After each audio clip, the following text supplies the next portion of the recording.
bless you all. God bless you all.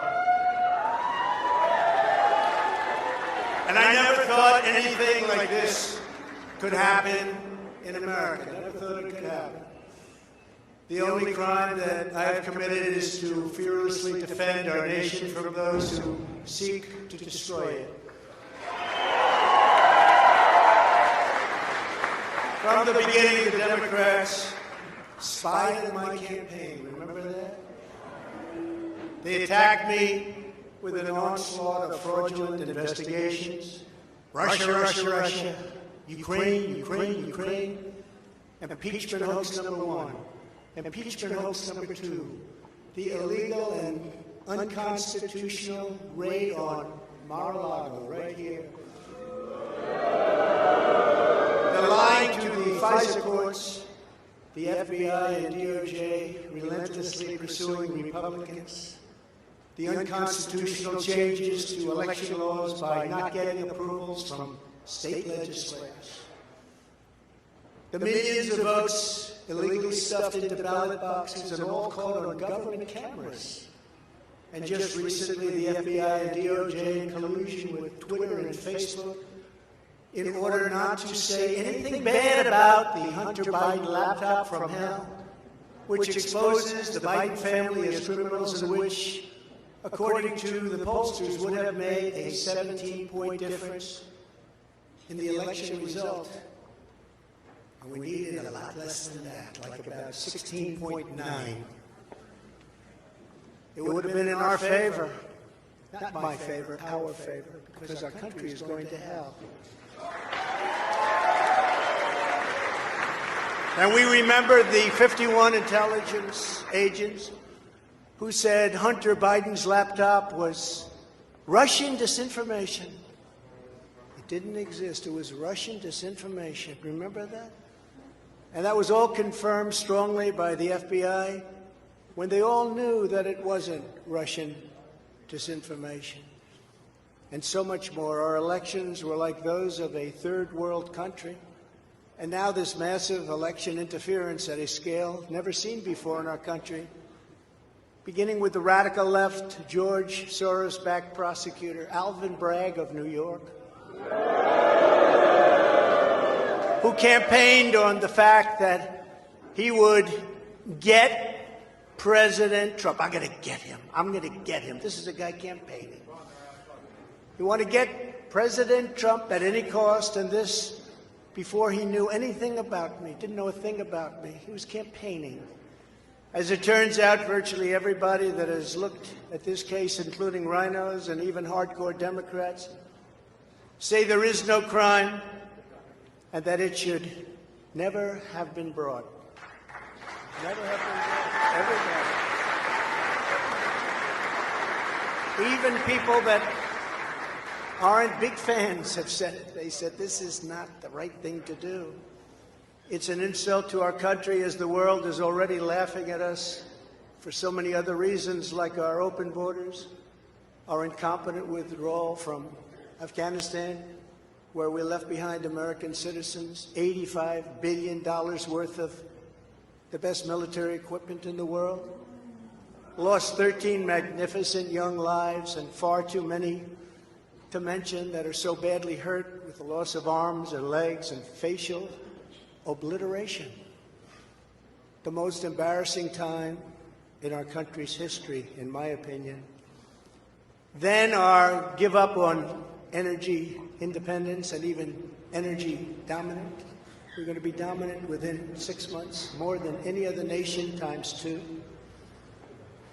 We had this all just 3 years ago. Our raging crime statistics, if you look in Democrat-run cities, numbers the likes of which we have never seen before, the open threats by various countries of the use of nuclear weapons, something never mentioned or discussed by outside nations during the Trump administration, and which could very well lead under the Biden administration's leadership to an all-out nuclear World War III can happen. We're not very far away from it, believe it or not. An economy that has been crippled by the biggest inflation we have seen in more than 60 years. and a military that I used to defeat ISIS in 4 weeks. They said it would take 4 years. 4 weeks. To kill al-Baghdadi and Soleimani, that has now gone woke at the top levels by trying to indoctrinate everyone down to the lowest ranking patriot. But now they have really stepped up their efforts by indicting the 45th President of the United States, who received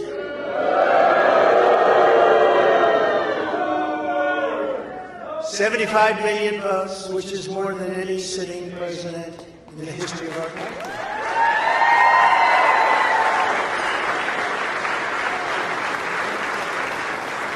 And in the wings, they've got a local racist Democrat district attorney in Atlanta who is doing everything in her power to indict me over an absolutely perfect phone call, even more perfect than the one I made with the president of Ukraine. Remember, I kept saying that's a perfect call. This one was more perfect. Nobody said, sir, you shouldn't say that. Many people on the phone. Or hung up in disgust because of something I inappropriately said. Because nothing was said wrong. In fact, at the end of the call, we agreed to continue our conversation about election fraud, and election fraud specifically in Georgia, at a later time. Many people on the phone, including lots of lawyers, nobody found anything wrong with that perfect call until a book promotion tour many months later. All of a sudden they say, you know, I remember Trump making a call. Let's look at that. This fake case was brought only to interfere with the upcoming 2024 election, and it should be dropped immediately.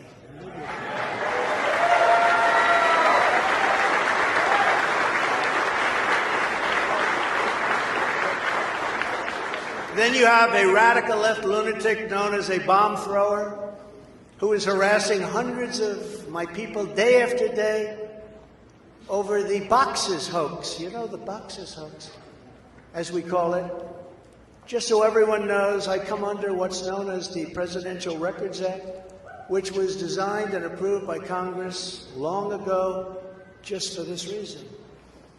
Under the Act, I'm supposed to negotiate with NARA, the National Archives and Records Administration, which as of this date is a radical left troublemaking organization that red flags the Constitution of the United States and the Bill of Rights as dangerous and triggering. Can you imagine? This is what we have to deal with. But there is no criminality under the Presidential Records Act. That is not what it's all about. We were negotiating in very good faith, proper way, in order to return some or all of the documents that I openly and in very plain sight brought with me to Mar-a-Lago from our beautiful White House, just as virtually every other president has done in the past.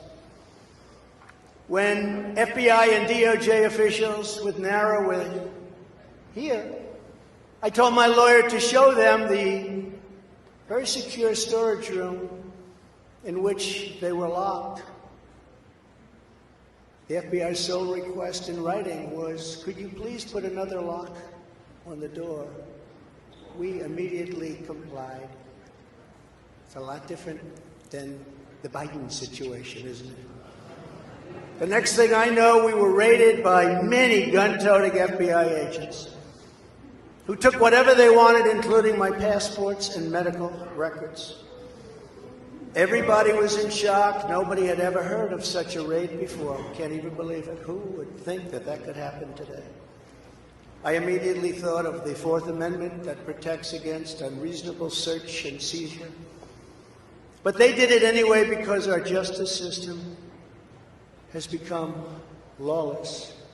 They're using it now, in addition to everything else, to win elections. Apparently, they're not looking at me through the view of the non-criminal Presidential Records Act. They came up with a new one. This is a new one. And they're looking at me through the Espionage Act. Think of that. How does that sound? Of 1917, where the penalty is death Even though that has absolutely nothing to do with openly taking boxes of documents and mostly clothing and other things to my home, which President Obama has done, the Bushes have done, Jimmy Carter has done, Ronald Reagan has done. Everybody's done. In fact, Hillary Clinton got rid of 33,000 emails, and that was okay. But nobody's done it like Joe Biden. This lunatic special prosecutor named Jack Smith, I wonder what it was prior to a change, who others of his ilk say he's even worse than they are, is only looking at Trump, yet Joe Biden took massive amounts more documents, even removed many boxes to Chinatown. You believe that? He's got $10 million from China. Where did that come from? I guess they were banking on Hunter's expertise. And had others stored in unsecured offices in Pennsylvania and strewn all over his garage floor where his now very famous Corvette is also stored. All over the floor, including classified documents. But that's okay. Perhaps most importantly, he has 1,850 boxes in Delaware, which he is refusing to give up. But isn't that real obstruction? That's obstruction. As president, I have the right to declassify documents. And the process is automatic if I take them with me. It's automatic. Declassified. Biden was vice president. He had absolutely no right to declassify as vice president. He doesn't come under the non-criminal Presidential Records Act. He comes under the very criminal Federal Records Act, unfortunately for him, but it's not going to matter because they don't follow the law, which has very severe penalties. He had classified documents that he took while he was a senator, which is absolutely inexcusable. And other senators, including Democrats, are outraged. But he's not being harassed and hounded like the people who work for me are. In fact, they seem to have forgotten about his documents entirely. So many, thousands and thousands. It's okay with him. They like to say that I'm obstructing, which I'm not, because I was working with NARA very nicely until the raid on my home. But Biden is obstructing by making it impossible to get the 1,850 boxes or explain why many documents were located in Chinatown. Can't explain it. Why were they in Chinatown? I don't know. Lastly, I'm under investigation. This time a civil investigation by another racist in reverse who also campaigned on, I will get Trump. I will get him. This was her campaign. Never ran for office. I will get him. Her name is Letitia James. And she proclaimed while campaigning, quote, I look forward to going into the office of the Attorney General every single day, suing him, and then going home. Before she knew me. She announced, what is fueling my soul right now is Trump. And that she had her eyes on Trump Tower. Those eyes are focused on Trump Tower. Didn't know the young lady. She even assured her supporters in an election promise that we're going to definitely sue him. We're going to be a real pain in the ass. He's going to know my name personally.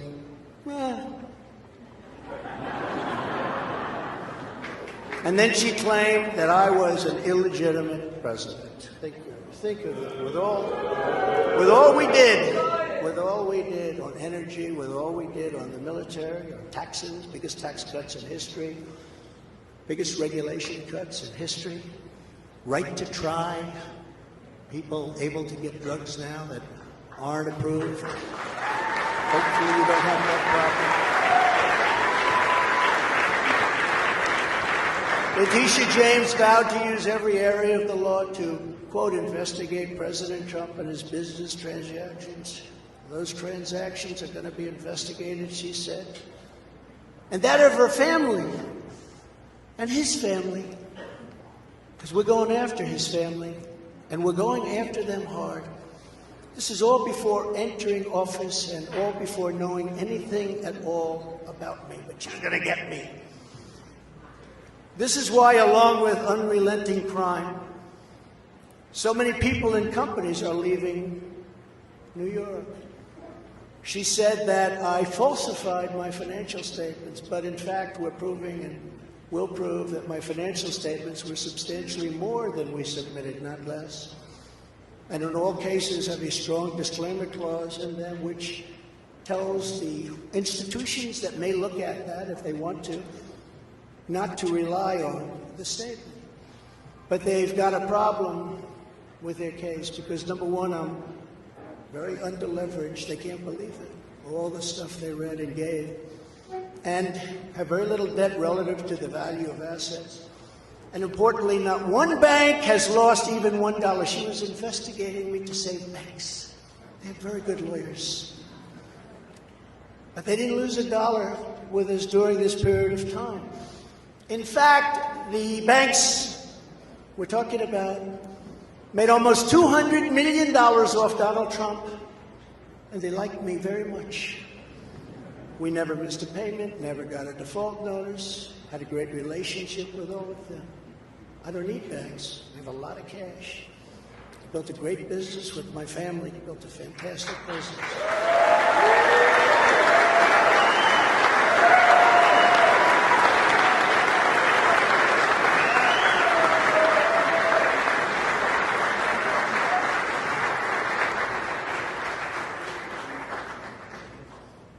I have a son here who's done a great job, and I have another son here who's done a great job.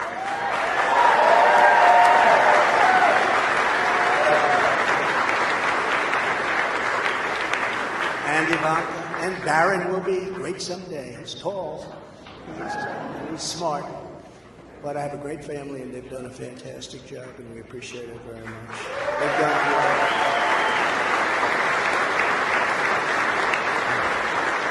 So she's suing me over banks that weren't defrauded, when she should be focused on violent crime that's driving people out of the state. This is a persecution, not an investigation. She's put our family through hell. It's cost hundreds of millions of dollars to defend, but our heads are held very, very high. They want to settle the case, but I want no part of that. So here we are now. It's where we were today, in a city that was so great just 4 or 5 years ago. But now we're there, spend time there today, as you possibly read, with a local failed district attorney charging a former president of the United States for the first time in history on a basis that every single pundit and legal analyst said, there is no case. There's no case. They kept saying, there's no case.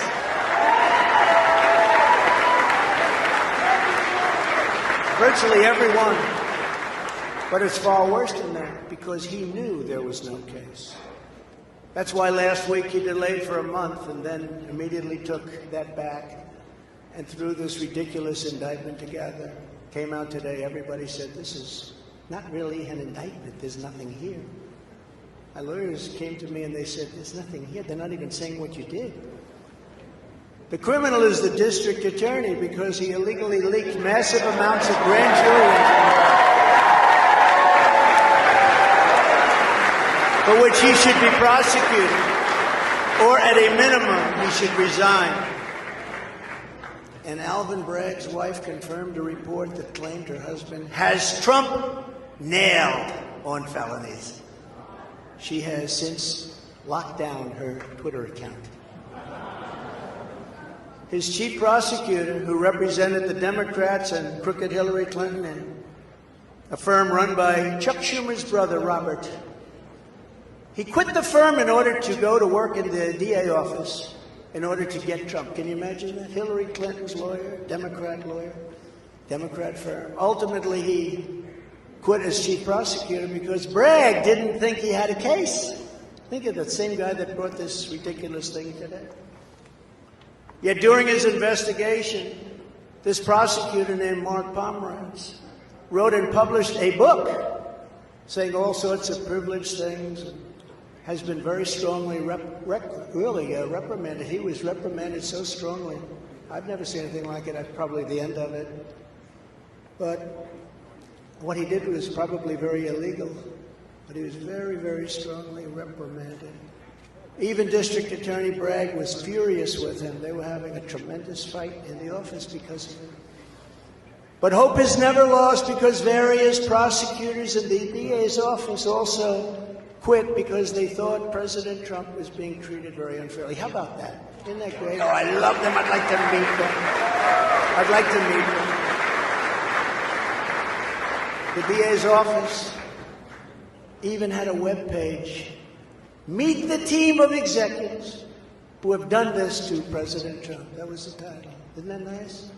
They immediately had to take it down. Meanwhile, overall crime in New York was up 30% last year, much more than that the year before, with felony assaults, robberies, and burglaries all up by massive, massive numbers. Not the same place that I know, not the same place that you know. And this is where we are right now. I have a Trump-hating judge with a Trump-hating wife and family, whose daughter worked for Kamala Harris and now receives money from the Biden-Harris campaign, and a lot of men. We recently had another trial, and the same judge told the fine man who worked for me for many, many years that if you admit your guilt, you will be in jail for 90 days.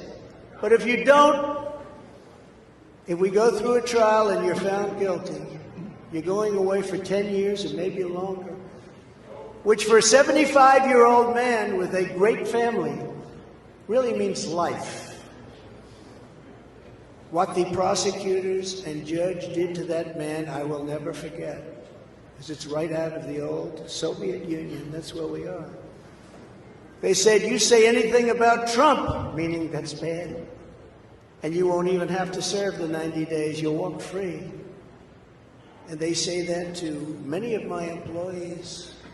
We have this Jack Smith lunatic threatening people every single day through his representatives. They're threatening jail terms. But talk about Trump and you'll go free. This is where we are as a nation. Who would have thought?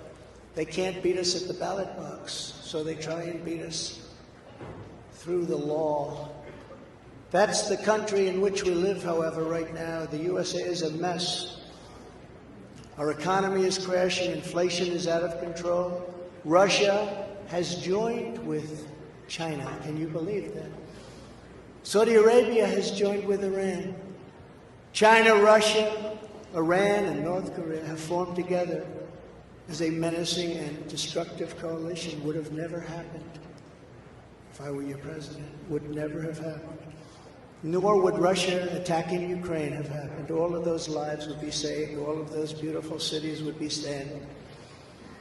Our currency is crashing and will soon no longer be the world standard, which will be our greatest defeat, frankly, in 200 years. There will be no defeat like that. That will take us away from being even a great power. If you took the 5 worst presidents in the history of the United States and added them up, they would not have done near the destruction to our country as Joe Biden and the Biden administration have done.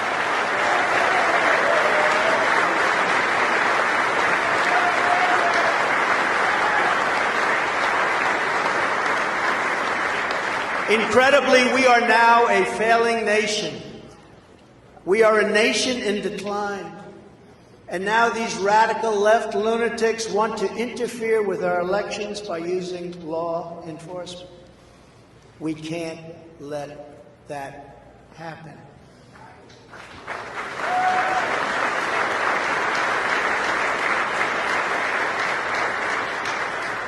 With all of this being said, and with a very dark cloud over our beloved country, I have no doubt, nevertheless, that we will make America great again. Thank you very much. God bless you. And God bless America. Thank you very much, everybody.